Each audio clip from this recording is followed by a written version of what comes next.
अजी सुनते हो, रिटायर होने के बाद भी सिर्फ पुस्तक पुस्तक पढ़ते रहते हो। घर में सब्जी नहीं है, जल्दी आकर के लेके तो आ जाओ। राहुल को ऑफिस जाना है, देर हो रही है। हाँ भाग्यवान, जा रहा हूँ। थैला तो दे दो और ये भी बता दो कि राहुल की मनपसंद सब्जी भिंडी ही लाना है ना? हाँ हाँ, राहुल की पसंद का ध्यान आपसे बढ़कर कौन रखेगा। वास्तव में हर बच्चे को आपके जैसा ही पिता मिलना चाहिए। ठीक है, शीघ्र जाइए।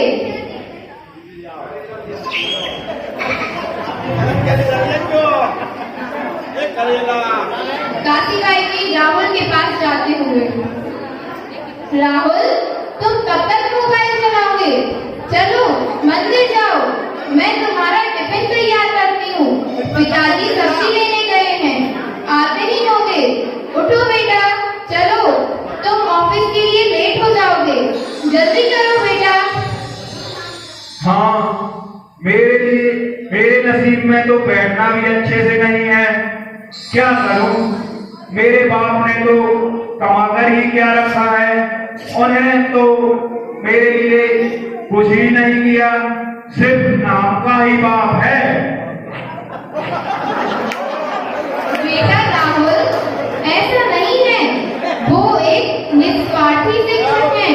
उन्होंने कितने बड़े बड़े घर के बेटों को पढ़ाया। सबने लाखों रुपए देना चाहे, परंतु पिताजी ने कभी किसी से कुछ नहीं लिया। माँ, मेरे मित्र के पिताजी भी शिक्षक हैं, पर देखो उन्होंने कितना बड़ा बंगला बनवा लिया। और एक मेरे पिताजी हैं जो आदर्श शिक्षक बने फिरते हैं। उनके राज में तो हम पहले भी किराए के मकान में रहते थे और आज भी किराए के मकान में ही रहते हैं। राहुल, तुझे मालूम है कि तुम्हारे पिताजी घर में बड़े हैं और 2 बहनों और 2 भाइयों की शादी का खर्चा भी उन्होंने उठाया था, और तुम्हारे बहन की शादी का भी खर्चा उन्होंने उठाया। अपने गांव की जमीन की कोर्ट कचहरी भी लगी रही है। ये सारी जवाबदारियां किसने उठाई? क्या उपयोग हुआ उनका? उनके भाई बहन तो महलों में रह रहे हैं। कभी भी उन्होंने अपने भाई के बारे में सोचा भी नहीं। जिस भाई ने उनके लिए इतने कष्ट उठाए, उनके लिए एक छोटा सा घर भी नहीं बनवा पाए। पिताजी खुद से तो कभी नहीं बनाएंगे। तुम्हारे पिताजी ने अपना कर्तव्य निभाया। भाई बहनों में कभी कोई आशा नहीं रखी। अच्छा, वो ठीक है। उन्होंने हजारों बच्चों को ट्यूशंस दी हैं। यदि उनसे फीस ले लेते तो आज पैसे में खेल रहे होते। आजकल के कोचिंग क्लासेस वालों को देखो, वीआईपी गाड़ियों में घूमते हैं। यह तुम सच बोल रहे हो राहुल, परंतु तुम्हारे पिताजी की सोच थी कि ज्ञान दान का पैसा नहीं लेना चाहिए। इनके इन्हीं सोच की तो कितनी प्रसिद्धि हुई है और इन्हें कितने पुरस्कार मिले, इसकी कल्पना है तुझे? क्या चाटना उन पुरस्कारों को? उन पुरस्कारों से घर थोड़े ही बनेंगे। पड़े होंगे धूल खाते हुए वे पुरस्कार, कोई नहीं पूछता उनको। अच्छा, मैं तो जा रहा हूँ। कब तक चलेगा तुम्हारा ये रामायण पुराण? काशीबाई हताश होकर बैठती है। तभी नारायण राव सब्जी मंडी से वापस आते हैं। लो भाग्यवान, बहुत सारी सब्जी लेकर आया हूँ। खूब अच्छे से सब्जी बनाना। हमारे राहुल ने कितनी मेहनत करता है। कहाँ चला गया राहुल? अजी, राहुल तो ऑफिस चला गया बिना खाए पिए। आप भी सब्जी लाने के लिए भी आपने सब्जी लाने के लिए देर कर दी। अरे, मुझे रास्ते में एक छात्र जो मिल गया था, वह अपनी जिंदगी की व्यथा सुनाने लगा, सो देर हो गई। कोई बात नहीं, मैं जल्दी से सब्जी बनाती हूँ और आप राहुल को टिफिन देकर आ जाना। नारायण राव ने थोड़ी देर इंतजार किया और काशीबाई ने जैसे ही टिफिन दिया नारायण राव ने थोड़ी देर इंतजार किया और काशीबाई ने जैसे ही टिफिन दिया तुरंत कड़ी धूप में पैदल ही पैदल टिफिन लेकर राहुल की कंपनी की तरफ निकल पड़े।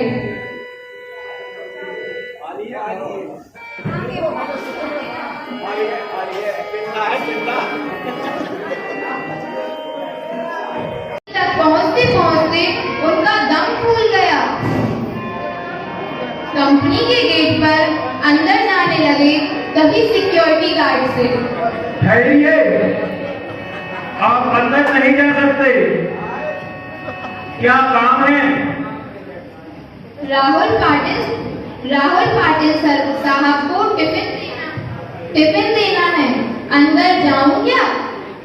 अभी नहीं, चेयरमैन साहब के साथ मीटिंग में व्यस्त हैं, किसी भी समय वह मीटिंग खत्म करके आ सकते हैं, आप बाजू में नहीं रहिए, चेयरमैन साहब को आप दिखना नहीं चाहिए। नारायण राव थोड़ी दूर पर धूप में ही खड़े रहे। आसपास कहीं भी छांव नहीं थी। थोड़ी देर करते करते 1 घंटा निकल गया। पांव में दर्द होने लगा, इसलिए एक तपते पत्थर पर बैठ गए।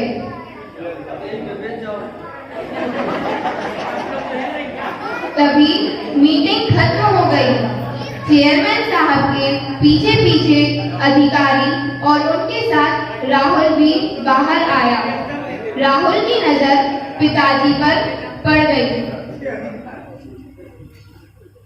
जैसे ही राहुल की नजर पिताजी पर पड़ गई तो वह नाराज हो गया। चेयरमैन साहब भी जा रहे थे, उनकी नजर नारायण राव पर पड़ी और उनकी तरफ मुड़ गए। आप पाटिल सर हैं, जो विशेष सागर हाई स्कूल में शिक्षक थे? हाँ, आप कैसे पहचानते हो मुझे? चेयरमैन साहब ने नारायण राव के चरण छुए। सर, मैं अतीश अग्रवाल, आपका विद्यार्थी, आप मुझे घर पढ़ाने आते थे? हाँ, याद आया। बाप रे, बहुत बड़े व्यक्ति बन गए आप तो। सर, आप धूप में क्या कर रहे हैं? आइए अंदर चलते हैं, बहुत बातें करनी है आपसे। सिक्योरिटी, इन्हें अंदर क्यों नहीं बिठाया था?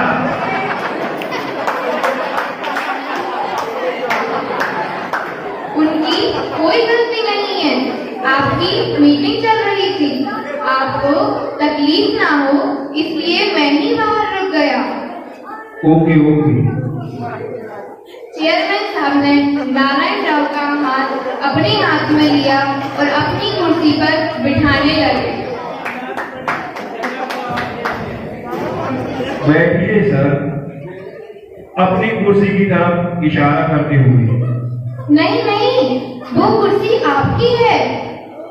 सर, आपके कारण ही तो यह कुर्सी मुझे मिली है, तब पहला आपका है, प्लीज आप बैठिए। हाथ पकड़कर जबरदस्ती चेयर पर बिठाते हैं। सर, आप नहीं होते तो आज यह कंपनी नहीं होती और मैं मेरे पिताजी की अनाज की दुकान संभाल रहा होता। चेयरमैन अन्य अधिकारी की तरफ देखकर बोले, स्कूल के समय मैं बहुत ही गधा विद्यार्थी था। जैसे तैसे मुझे 9वीं कक्षा तक पहुंचाया गया, शहर के सबसे अच्छे क्लासेस में एडमिशन दिलाया गया। अमीर बाप की औलाद, मेरा पढ़ाई में मन लगता नहीं था। स्कूल में मौज मस्ती मारपीट करने में इंटरेस्ट था। माँ को वो सहन नहीं होता था। उस समय पाटिल सर कड़े अनुशासन उत्कृष्ट शिक्षकों में प्रसिद्ध थे। माँ ने उनसे उनके पास मुझे पढ़ने की विनती की। सर के छोटे से घर में मुझे पढ़ने की अनुकूलता नहीं थी, सो सर पैदल चलकर रोज मेरे घर आकर पढ़ाने लगे। माँ ने सर से मुइम्मा की फीस का बोला, परंतु सर ने फीस के लिए मना किया। पहले दिन सर घर आए, मैं हमेशा की तरह शैतानी करता रहा। सर ने मेरी अच्छी तरह से धुनाई कर दी। उस धुनाई का ऐसा असर हुआ कि मैं चुपचाप बैठने लगा और पहले हफ्ते से ही मुझे पढ़ने में रुचि हो गई। तत्पश्चात पढ़ाई के अतिरिक्त कुछ भी नहीं सूझता। सर इतना अच्छा पढ़ाते थे, अंग्रेजी, गणित, विज्ञान जैसे विषय जो मुझे कठिन लगते थे वो सब सरल लगने लगे। सर कभी आते नहीं थे तो मुझे आकुलता होती थी। 9वीं कक्षा में मैं दूसरे नंबर पर आया और 10वीं कक्षा में मैं मेरिट में आया। तभी मैनेजर बोलता है, माय गुडनेस, पर सर फिर भी फीस नहीं दी। मेरी माँ और पिताजी के साथ मैं सर के घर पेठे लेकर गया और पिताजी ने सर को 1 लाख रुपए का चेक दिया, परंतु सर ने वो नहीं लिया। उस समय सर बोले कि आपका लड़का बड़ा बुद्धिमान है। मैंने सिर्फ उसे रास्ता बताया और मैं ज्ञान नहीं बेचता, मैं ज्ञान दान देता हूँ। बाद में मैं सर के मार्गदर्शन में 12वीं में पुनः मेरिट में आया और उसके बाद बीई करने के बाद अमेरिका जाकर एमएस किया और अपने शहर में ही यह कंपनी शुरू की। एक पत्थर को तराशकर सर ने हीरा बना लिया, निस्वार्थ भाव से। और मुझे ही नहीं, ऐसे अनेक असंख्य हीरे बनाए हैं सर ने। सर आपको कोटि कोटि प्रणाम, कोटि कोटि प्रणाम, कोटि कोटि प्रणाम। आंसू पहुंचती हुई। मैनेजर, आप अद्भुत शिक्षक हो जिन्होंने 1 रुपया और केवल पढ़ाया ही नहीं, उनके अंदर रुचि जागृत की। वाह सर, मान गए आपको और आपके आदर्शों को। ये व्यक्ति तत्वनिष्ठ है, पैसों और मान सम्मान के भूखे नहीं है। विद्यार्थी का भला हो, यही एकमात्र उद्देश्य है, था और रहेगा। सर, आपने मकान बदल लिया या उसी किराए के मकान में रहते हैं? तभी राहुल बोलता है, सर मैं इन्हीं का बेटा हूँ, हम लोग उसी पुराने मकान में रहते हैं। सर, आज मैं आपको गुरु दक्षिणा में कुछ देने आया हूँ। इसी शहर में मैंने कुछ फ्लैट्स ले रखे हैं, उसमें का एक 3 BHK का मकान आपके नाम कर रहा हूँ। नहीं नहीं, इतनी बड़ी गुरु दक्षिणा नहीं चाहिए मुझे। गुरुजी के हाथ अपने हाथ में लिए चेयरमैन साहब बोलते हैं, सर प्लीज ना मत करिए और मुझे माफ करें। काम की अधिकता में आपकी गुरु दक्षिणा देने में पहले से ही बहुत देर हो चुकी है। फिर राहुल की तरफ देखते हुए पूछ लिया, राहुल, तुम्हारी शादी हो गई क्या? नहीं सर, पक्की हो गई है और जब तक रहने का अच्छा घर नहीं मिल जाता तब तक शादी नहीं हो सकती। ऐसी सर ससुर जी ने रखी होने से डेट फिक्स नहीं की। चेयरमैन साहब ने मैनेजर से फोन लगवाया और संतोषजनक उससे उत्तर पाकर खुश होकर फोन रख दिया। राहुल, अब चिंता की कोई बात नहीं, तुम्हारे मैरिज गार्डन का काम हो गया है। रॉयल पैलेस तो मालूम होगा तुम्हें? सर, वह तो बहुत महंगा है। अरे, तुम्हें कहाँ पैसे चुकाने हैं? सर के सारे विद्यार्थी सर के लिए कुछ भी कर सकते हैं। सर को बस एक आवाज देने की आवश्यकता है।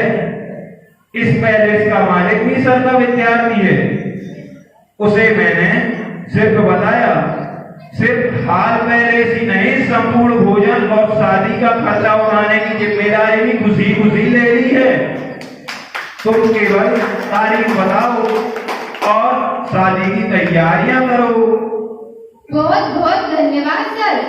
राहुल अत्यधिक खुशी से हाथ जोड़कर बोला। आभार मेरा नहीं, अपने पिताजी का करो। राहुल, ये तुम्हारे पिताजी का निस्वार्थ भाव का परिणाम है। सर की अंतिम श्वास तक तो उन्हें कोई दुख नहीं देना और ना ही खुद से अलग करना। और मुझे मालूम चला कि तुम उन्हें दुख दे रहे हो, तो ना केवल इस कंपनी में, अभी तो मध्य प्रदेश की किसी भी कंपनी में नौकरी करने के लायक नहीं छोड़ूंगा, समझे? नहीं सर, मैं वचन देता हूँ, वैसा कुछ भी नहीं होगा। चेयरमैन गुस्से में बोलकर चले जाते हैं।